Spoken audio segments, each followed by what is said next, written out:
Hello दोस्तों, welcome to the channel Gandiv the arrow towards success. कल के लेक्चर में आपने थर्मोडायनामिकल प्रोसेस के बारे में पढ़ा, कैसे होते हैं, किस प्रकार के होते हैं और कैसे इनको इम्प्लीमेंट किया जाता है, इसके बारे में पढ़ा। आज हम एक क्वेश्चन के साथ इसकी शुरुआत करेंगे और फिर अपन हीट इंजन पर चलेंगे और भूमिका बनाएंगे। सेकंड लॉ ऑफ थर्मोडायनामिक्स क्या है, क्या इसके प्रैक्टिकल एग्जाम्पल है, कैसे इसको इम्प्लीमेंट किया जाता है, इसकी बात करेंगे। शुरू करते हैं एक क्वेश्चन से। क्वेश्चन है, किसी समतापीय प्रक्रम में यदि प्रथम और अंतिम आयतन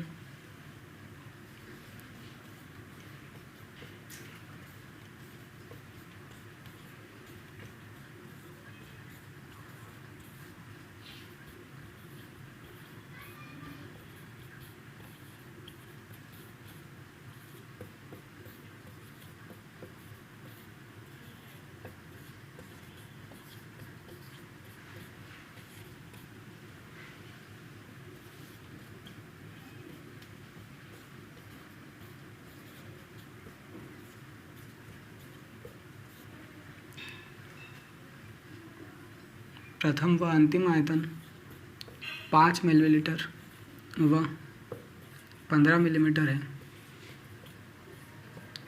तो उसके प्रारंभिक और अंतिम दाबों का अनुपात क्या होगा।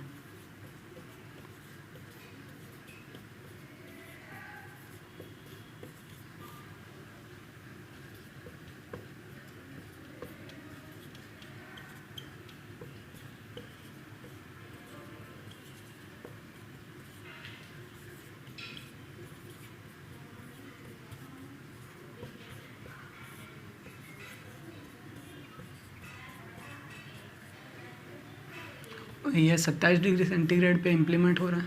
कांस्टेंट टेम्परेचर होगा क्योंकि समतापीय प्रक्रम है। अब इसकी बात करते हैं कैसे सॉल्व करना है। 11th स्टैंडर्ड का क्वेश्चन है, काफ़ी ईजी है।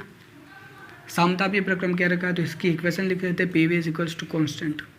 अब इसने दो वॉल्यूम्स की बात करी है, V1 is equals to 5 millimetre, V2 is equals to 15 millimetre, और अपने को पूछा है P1 इज टू P2 क्या है।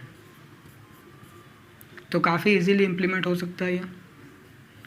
P1 is equals to P1 V1 is equals to P2 V2 कर दो, P1 upon P2 is equals to क्या हो जाएगा, V2 upon V1, 15 upon 5। Hence P1 is to P1 is to P2 is equals to 3:1। बस और कुछ भी नहीं है। ठीक है, छोटा सा है, कोई खास बात नहीं है इसमें।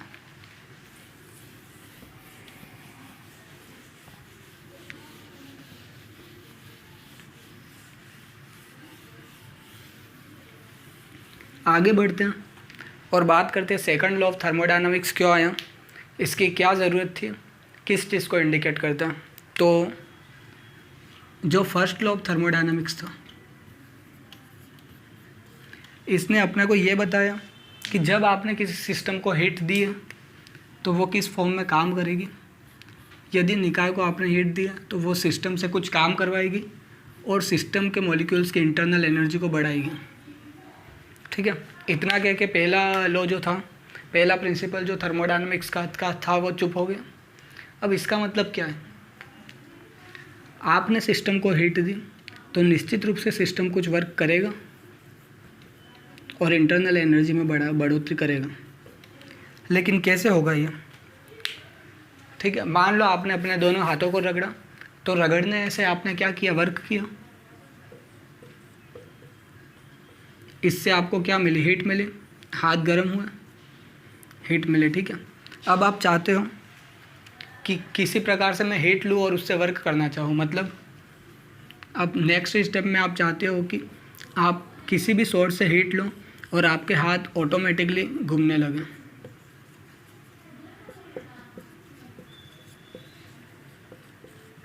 समझने की कोशिश कीजिएगा। आपने दोनों हाथों को रगड़ा, इससे क्या हुआ, गर्मी महसूस हुई, हीट आई। तो अब थर्मोडायनामिक्स का जो फर्स्ट प्रिंसिपल है वो कहता है अगर हीट दी है तो वर्क होगा और वर्क करोगे तो हीट आपको मिलेगी। तो अब अपन ने क्या किया, हीट ली, हीट लेने से क्या ये हाथ अपने आप रगड़ने शुरू हो जाएंगे? क्या तवे पे हाथ रखने से हाथ अपने आप एक दूसरे को रगड़ते शुरू हो जाते हैं? इसी बारे में बात करता है सेकंड लॉ ऑफ थर्मोडायनामिक्स। ठीक है, ये प्रोसेस जो है वो यूनिडायरेक्शनल है। केवल यही हो सकता है कि आप वर्क करो और आपको हीट मिले, लेकिन कभी ऐसा नहीं होगा कि आप अपने हाथों को गर्म करो और वो एक दूसरे को रगड़ने लग जाए। मतलब इसका रिवर्स प्रोसेस नहीं हो सकता। तो थर्मोडायनामिक्स आपको यही बताती है कि ऐसे कौन से कुछ प्रोसेस ऐसे होंगे जिसमें हीट वर्क में कन्वर्ट हो जाएगी, लेकिन वर्क दोबारा हीट जो है वो वर्क जनरेट कर सकती है, लेकिन हीट जो है वो दोबारा उस वर्क को इम्प्लीमेंट नहीं कर पाएगी। इस चीज़ को रिप्रेजेंट करता है। और आगे एक एग्जांपल लेते हैं।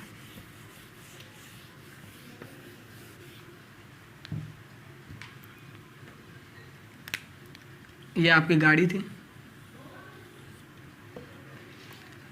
ये मान लो 16 किलोमीटर पर आवर की स्पीड से चल रही थी।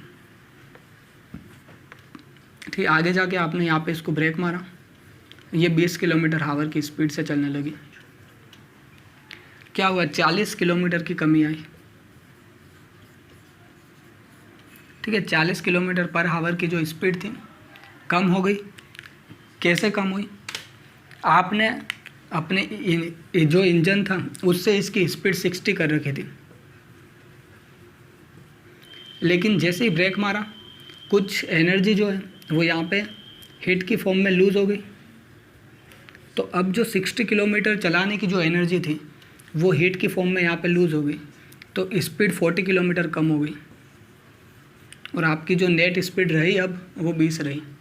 अब आप थोड़े ज़िद्दी हो, आप कहते हो कि मैंने जो हीट खर्च करी उस हीट को वापस मेरी गाड़ी में डालो और इसे वापस 60 किलोमीटर की रफ्तार से चला दो।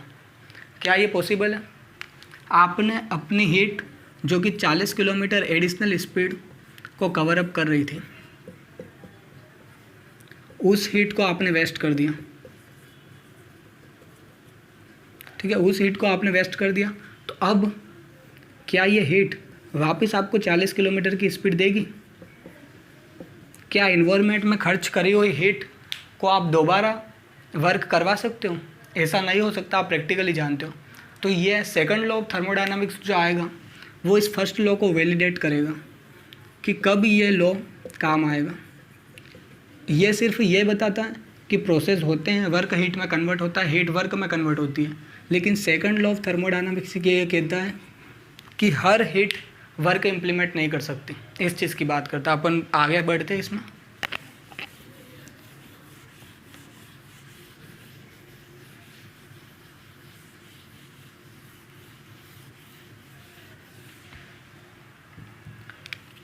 निकाय को जो आपने उष्मा दी है, ठीक है, each and every work can be converted into heat,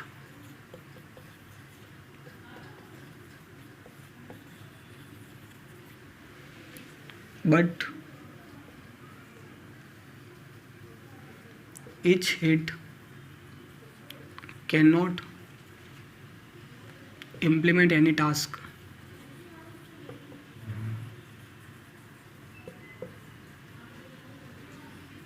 Implement that particular task.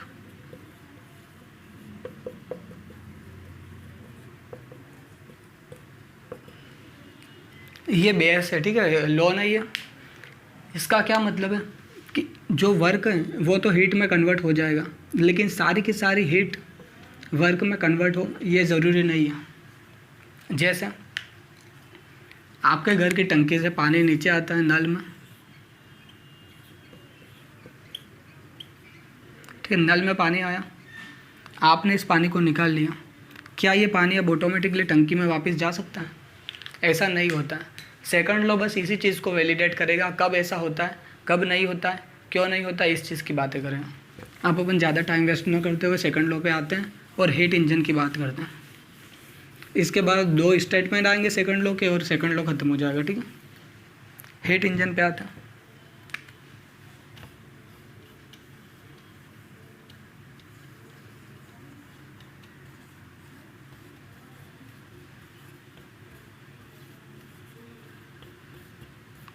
Heat engine एक ऐसा इंजन होता है जो सिस्टम को आपने हीट दी है उसको वर्क में कन्वर्ट करेगा, ठीक है। इसका मेन फंक्शन क्या है?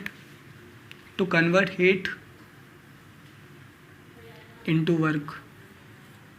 हीट से वर्क करवाता है ये हीट इंजन जो है उसका प्रिंसिपल है, ठीक है। हीट को ये वर्क में कन्वर्ट करेगा। कैसे होता है इसकी बात करते हैं। तो एक पर्टिकुलर सोर्स होगा, बीच में वर्किंग सब्सटेंस होगा, कार्यकारी पदार्थ,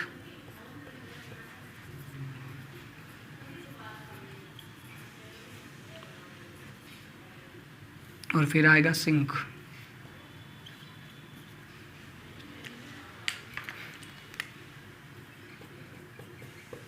स्रोत T1 टेम्परेचर पे काम करेगा।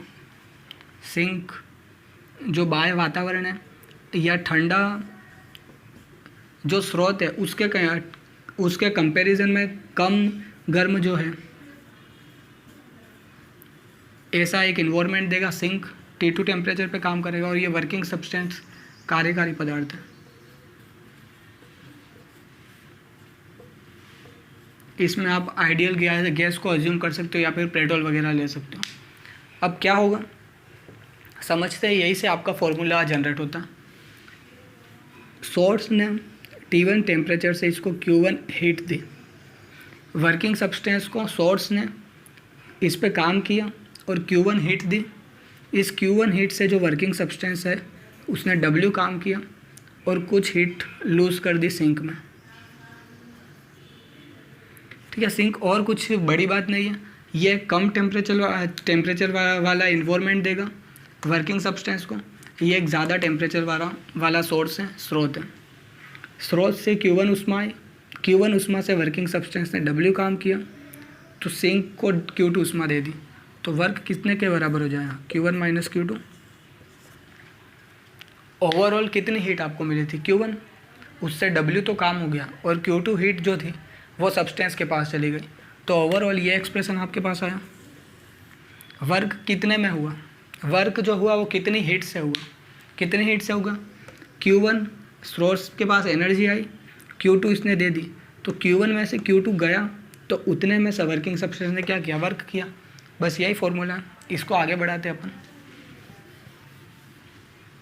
और फिर आती है दक्षता।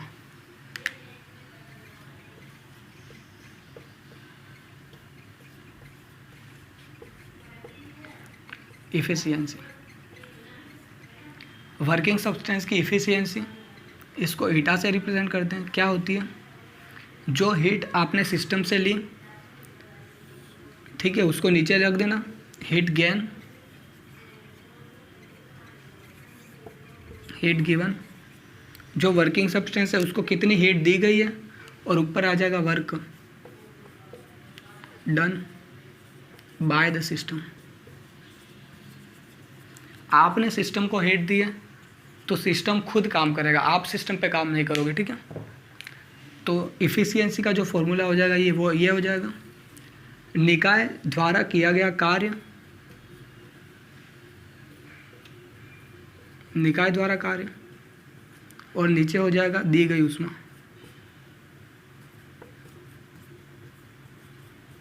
दी गई ऊष्मा, ठीक है। ये ईटा इफिशियंसी का फॉर्मूला हो गया। Work done by the system, ये जो वर्किंग सब्सटेंस है इसने सिस्टम में कितना काम किया अपॉन इसने कितनी हीट ली, ये हो जाएगा ईटा का फॉर्मूला। इसको आगे बढ़ाते हैं अपन।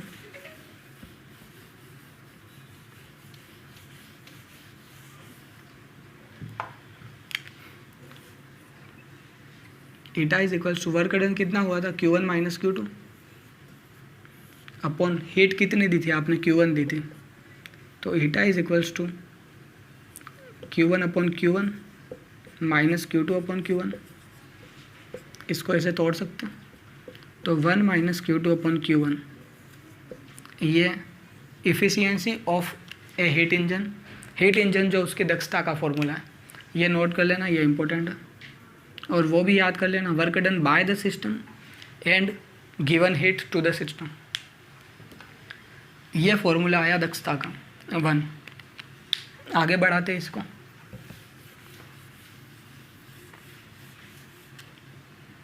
अब क्या होगा कि ये ईटा एक फ्रैक्शनल नंबर देगा, Q2/Q1, तो इसको आप 100 से गुणा कर लो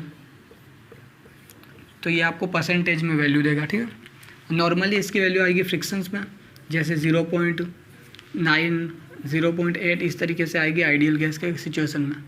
जब आप इससे 100 से मल्टीप्लाई कर दोगे तो 90%, 80% वगैरह वैल्यू आएगी, बस इसीलिए किया और कुछ भी नहीं है।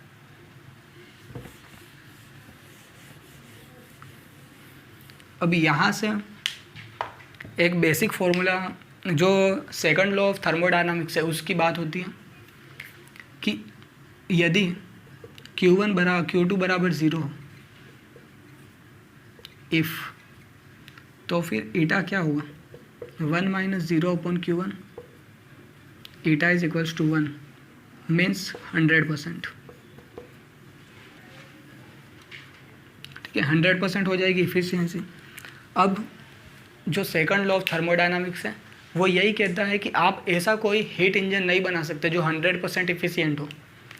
इसका क्या मतलब है, यहाँ पे सोर्स था, यहाँ पे सिंक था, इसने Q1 हीट दी थी, इसने Q2 हीट ली थी और वो W वर्क किया था।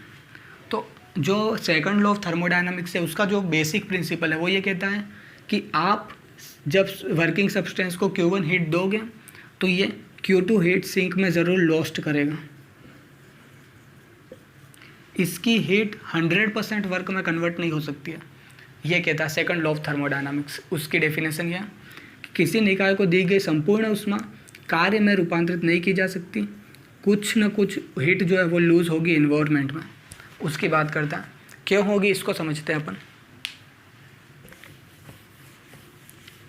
ठीक है, ऐसा हीट इंजन बनाना संभव नहीं है जो 100% दक्ष हो, ईटा बराबर 1 लेकर आए। ऐसा हीट इंजन नहीं बना सकता। क्यों नहीं बन सकता, मान लो आप बाइक चला रहे हो, समझ लेना बाइक है, आप इसको चला रहे हो, ठीक है, और इन्वायरमेंट का कोई ना कोई टेम्परेचर होगा, मान लिया 30 डिग्री सेंटीग्रेड। अब अगर आप Q2 को 0 कर दो, सिंक को कोई हीट नहीं चाहिए, तो ऐसे में टेम्परेचर की डेफिनेशन क्या होगी। अपन ने बात करी थी सोर्स का टेम्परेचर T1 होना चाहिए, सिंक का टेम्परेचर T2 होना चाहिए। सिंक कंपेरेटिवली ठंडा होगा, मतलब T1 is greater than T2। अब ये ताप कम है या ज़्यादा, इसको आप कैसे डिफाइन करोगे। ये एक रिलेटिव चीज़ है, आपको किसी और से कंपेयर करके बताना पड़ेगा ये ज़्यादा है कम है, क्योंकि 27 डिग्री सेंटीग्रेड से तो ज़्यादा ही है और 40 डिग्री सेंटीग्रेड से कम है। तो इसमें होगा क्या कि आप बाइक चला रहे हो, आप इन्वायरमेंट से ले लिया, ठीक है, आपने हीट ले ली इन्वायरमेंट से और बाइक ऑटोमेटिक चलने लगे। There is no need of petrol. आपको पेट्रोल डीजल इस चीज़ की कोई ज़रूरत नहीं है। फिर तो इन्वायरमेंट का अपना टेम्परेचर है, उस टेम्परेचर से आप बाइक चला सकते हो। You don't need any fuel. ठीक है, आपको किसी प्रकार के किसी फ्यूल की ज़रूरत नहीं है, पेट्रोल की ज़रूरत नहीं है। क्यों नहीं है, क्योंकि कोई और कंपेरेटिव है ही नहीं ऑप्शन जो इससे ठंडा होने की ख्वाहिश करें।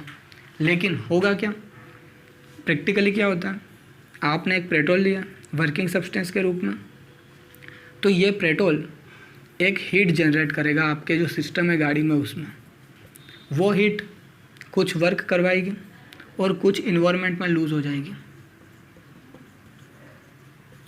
तो कहीं ना कहीं एक ऐसे निकाय की ज़रूरत पड़ेगी जिसका टेम्परेचर हीट प्रोवाइड करने वाले और जो सोर्स है उससे कम हो, ऐसे इन्वायरमेंट की हमें ज़रूरत पड़ेगी। इसीलिए पेट्रोल वगैरह की ज़रूरत है आज। तो Q2 कभी भी 0 नहीं हो सकता, मतलब इफ़िशियंसी जो है वो कैन नेवर बी 100%। कभी भी 100% कार्य करने वाला हीट इंजन नहीं बन सकता। ठीक है, ये है थर्मोडायनामिक्स का सेकंड प्रिंसिपल कि ऐसा हीट इंजन बनाना संभव नहीं है जो 100% दक्षता रखता हो। ठीक, क्यों नहीं बन सकता अपन ने देखा ही है, क्योंकि कहीं ना कहीं एक ऐसी चीज़ की ज़रूरत पड़ेगी जो टेम्परेचर को कंपेयर कर सके। ठीक है, आगे बढ़ते हैं इसमें। अब अपन बात करते हैं कि यदि जैसे आपने पढ़ लिया सोर्स है, सिंक की आपको नीड है। ठीक है, अब अपन ये जो डेफिनेशन बताई है कि ये साइक्लिक प्रोसेस होता है एक, इसको समझते हैं साइक्लिक प्रोसेस क्या होता है। तो ये एक व्हील है, मतलब कुल मिला के इस पे अपने को काम करना है। ठीक है, तो यहाँ से इस व्हील को जोड़ दिया गया है एक वर्किंग सब्सटेंस से। वर्किंग सब्सटेंस मान लो ये आइडियल गैस है, तो आप जैसे इसको हीट दोगे ये क्या करेगी, यहाँ पे एक प्रेशर जनरेट करेगी और वॉल्यूम को बढ़ा देगी, जिससे ये जो सिल्ली है वो आगे बढ़ा देगी। तो ये जो अब बीच में लगा हुआ है वो इस टायर को आगे चलाएगा। तो टायर ऐसे आगे आ जाएगा, घूमेगा, घूमने के बाद वापस पीछे जाएगा। क्यों जाएगा? क्योंकि यहाँ पे इनर्शिया की वजह से, इनर्शिया जड़त्व की वजह से जो गैस आगे आ चुकी है प्रेशर की वजह से वो गैस वापस पीछे जाएगी। ठीक है, ऐसे में इसका फ्रिक्शन बहुत ही कम होना चाहिए। ये जो प्लेट टच कर रही है उसका फ्रिक्शन काफ़ी कम होना चाहिए, तब ये चीज़ इम्प्लीमेंट हो सकती है। तो ये एक साइकिल कवर करेगा। ठीक है, साइक्लिक प्रोसेस होगा। पहले क्या हुआ, एक्सपांड हुआ, गैस क्या हुई, एक्सपांड हुई, इसकी वजह से ये आगे आया, लेकिन फिर इनर्शिया की वजह से वापस कंप्रेशन होगा। ठीक है, और इस कंप्रेशन और एक्सपांडेशन दोनों से मिलकर एक साइकिल पूरा होता है, और उसी तरीके से ये साइक्लिक प्रोसेस बनता है। ठीक है, तो आज के लिए इतना ही। आगे की जो स्टडी है हीट, ये जो सेकंड लॉ ऑफ थर्मोडायनामिक्स है उसमें 2 स्टेटमेंट आते हैं, उन स्टेटमेंट की बात करेंगे, और बात करेंगे हीट इंजन के बाद रेफ्रिजरेटर वगैरह कैसे होते हैं, इन सब की बात करेंगे, और कार्नोट इंजन पे आएंगे। Thank you.